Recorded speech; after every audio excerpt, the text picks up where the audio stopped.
Spangler. I think most of you know me or have seen me around camp. What you might not know is I'm actually a member of the ISCA Board of Directors. ISCA stands for International Scout Collectors Association.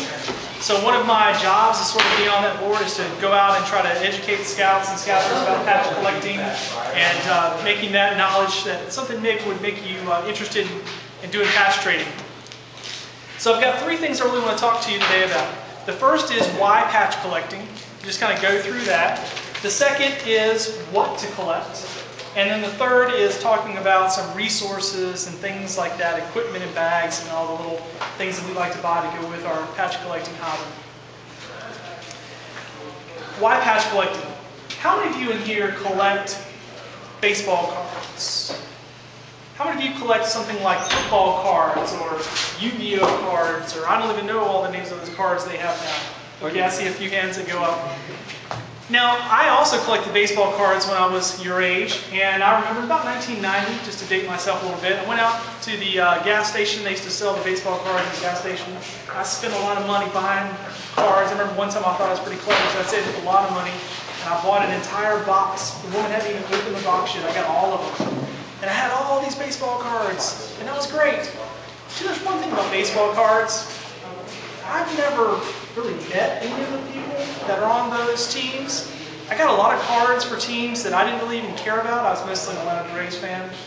So these cards, after a while, they really just didn't mean anything to me. They were kind of cool, and I understood, Topps and Donruss and all these companies had printed these cards up, but they really just didn't mean a whole lot to me. On the other hand, what I want you to think about is that patches that are made for Boy Scout events really do have a meaning. I'm going to give you an example of somebody that you all saw here today. How many of you saw the guy walking around this afternoon who had the really old Santee Lodge flap on his shirt? If I see that guy was wearing a backboard, he's actually left now, so I'm going to talk about him while he's gone. But this guy worked on Camp Cook's staff in the 70s. He went to Dixie, he danced at Dixie, and he has not set foot on this camp in about 35 years. He has not been here, okay? 35 years. But do you know when he came back and walked into this dining hall and walked around this camp and saw those patches hanging up on those frames, all these memories came flooding back to him. Ray Williams and I were there standing talking to him, looking at that frame, and he saw the 1975 Dixie patch, and he said, I danced at that Dixie. I remember dancing at that Dixie. We walked down to the trading post, and we were walking around looking at stuff, and all these memories came flooding back. That's what I think makes collecting Boy Scout patches and Boy Scout memorabilia special, is that we all have a connection with these patches. Maybe time has gone by, 35 years in his case, but all these patches kind of meant something to him. And I don't know if you knew this or not, but I do want to mention this because I think it's a really cool story, if you don't mind, Chris. Go ahead. He was wearing a Santee Lodge flap, what we call the F1 flap, on his shirt in a little plastic holder. But underneath that, he had another flap, and it was actually a Spread W Brotherhood flap from the 1970s.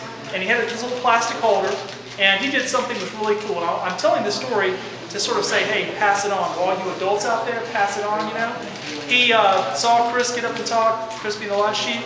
He went up to Chris in private and said, Chris, I'd like you to have this. He didn't give him the black twill.